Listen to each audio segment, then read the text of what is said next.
কৃষ্ণ বন্ধুরা, সবাই কেমন আছো? আশা করি সবাই ভালো আছো।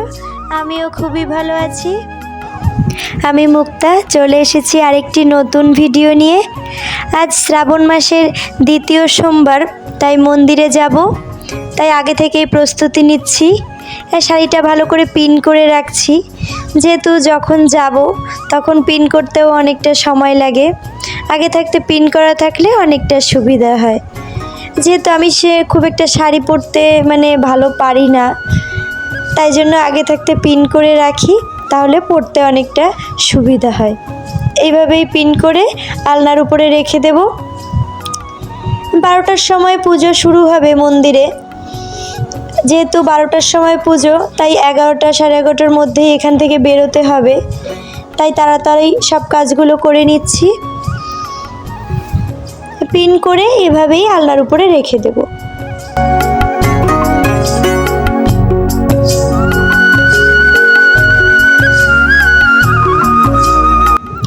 আগের দিন ধ্রুবর বাবা আনারস, আপেল আর শসা নিয়ে এসেছিল পুজোয় দেওয়ার জন্য।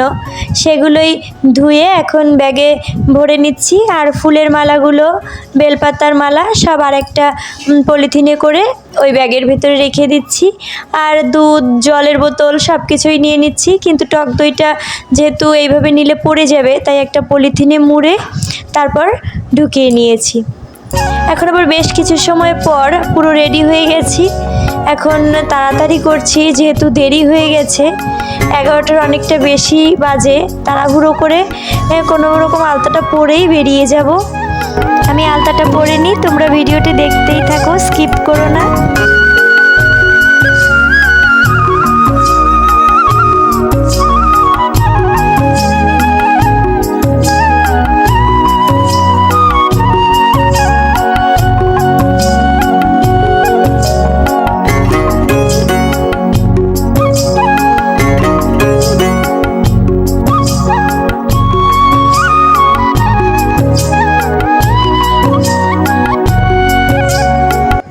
এত তাড়াহুড়ো করে এসে কোনোই লাভ হয়নি। 1-1.5 ঘন্টা ধরে অপেক্ষা করছি, ব্রাহ্মণেরও দেখাই নেই। সবাই মিলে এখানে অপেক্ষা করছি কখন ব্রাহ্মণ আসবে, তারপর পুজো শুরু হবে।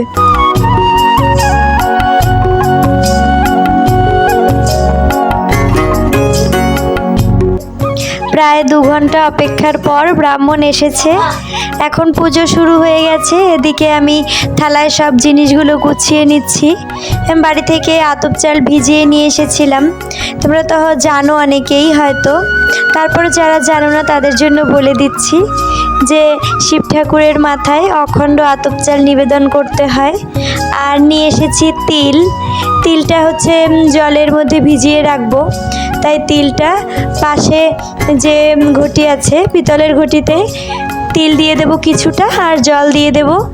আর এদিকে প্রদীপটা তৈরি করে নিচ্ছি সলতে দিয়ে। এখন সরিষার তেল দিয়ে দিলাম। এদিকে চিনি সব কিছু বের করে নিচ্ছি, না হলে ভিড়ে পরে আর ভুলেই যাব। এদিকে স্টিলের ঘটিতে দুধ, দই আর ঘি, মধু আর চিনি এগুলো মিশিয়ে তৈরি করে নিয়েছি পঞ্চামৃত।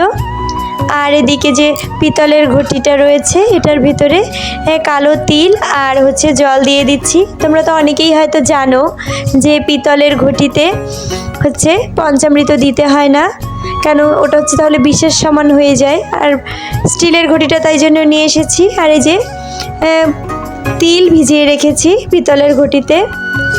তিলটা কখনোই শুকনো তিল মহাদেবকে অর্পণ করতে হয় না, জলে ভিজিয়ে তারপর সেই তিলটা জল সহযোগে মহাদেবকে অর্পণ করতে হয়, তাই জন্য ভিজিয়ে রেখেছি জলে। আর পঞ্চামৃত সব কিছুই রেডি করে রেখেছি। বেলপাতা 11টা বেলপাতা, তাতে চন্দন মাখিয়ে রেখেছি। সব কিছুই রেডি। এখন জল ঢালা শুরু হয়ে গেছে, একে একে সবাই জল ঢালছে। এদিকে আমি প্রথমে ভাবছি যে ওদিকে লাইন দেব না, যেহেতু অনেক ভিড়। আজ প্রথম সোমবার অতটা ভিড় ছিল না, কেন তোমরা হয়তো অনেকে জানো কারফিউ চলছিল, তাই জন্য যানবাহন খুব একটা চলাচল করতো না। যানবাহন খুবই কম চলাফেরা করতো, তাই ভিড়ও কম ছিল।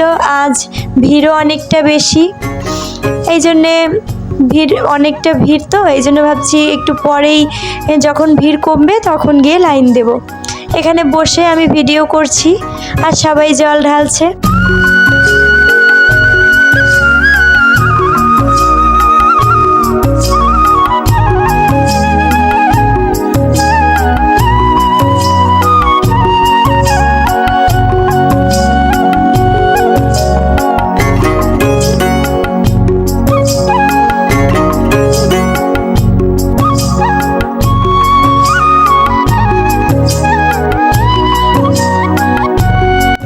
আগে প্রথমে নন্দী মহারাজের পুজোটা শেষ করে নেব, তাই চলে যাচ্ছি নন্দী মহারাজের এইখানে।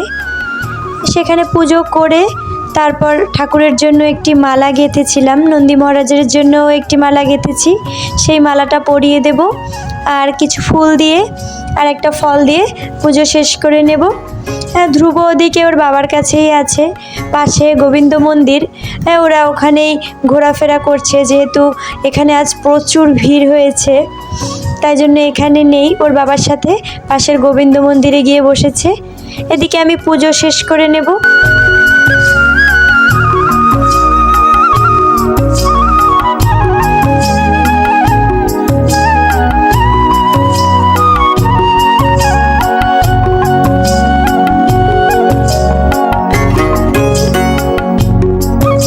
এদিকে জল ঢালা চলছে, অনেক দূর দূর থেকে আজ মানুষ এসেছে, বাগেরহাটের থেকে, তারপর দত্তকাঠি থেকে, অনেক দূর থেকে অনেক লোক এসেছে। এর মধ্যে পাশে গোবিন্দ মন্দিরের যে কর্তৃপক্ষ, সেখানের প্রধান, তিনি এসে বলে গেল যাতে সবাই প্রসাদ গ্রহণ করে তারপরই বাড়িতে যায়, কেননা অনেকে আবার এখান থেকে সোজা বাড়িতে চলে যায়, প্রসাদ গ্রহণ করে না। তাই তিনি আজ এসে সবাইকে বলে গেল যাতে সবাই প্রসাদ গ্রহণ করে তারপরেই বাড়িতে যায়। ভিড়ও কিছুটা কমে গেছে, তাই লাইনে দাঁড়িয়ে পড়েছি। এখন ঠাকুরের প্রথমে পরিষ্কার করে পঞ্চামৃত দিয়ে দিচ্ছি। পঞ্চামৃত দিয়ে একে একে চিনি, তারপর চাল, তারপর হচ্ছে তিল যে ভিজিয়ে রেখেছিলাম জল, সেই জল দিয়ে অভিষেক করিয়ে, তারপর সর্বশেষ জল দিয়ে, গঙ্গা জল অভিষেক করিয়ে, তারপর বেলপাতা, চন্দন মিশিয়ে রেখেছিলাম, বেলপাতা অর্পণ করছি শিব ঠাকুরের মাথায়। আর বেলপাতার মালা গেঁথে রেখেছিলাম, সেই বেলপাতার মালাটাও দিয়ে দিলাম।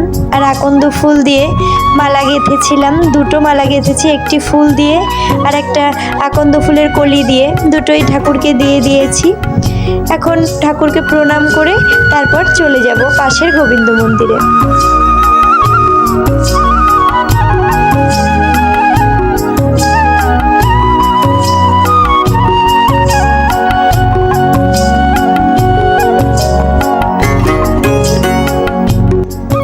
যে এখন বেশ কিছু সময় পর গোবিন্দ মন্দিরে এসে এখন প্রসাদও রেডি হয়ে গেছে, সবাই প্রসাদ পাচ্ছি।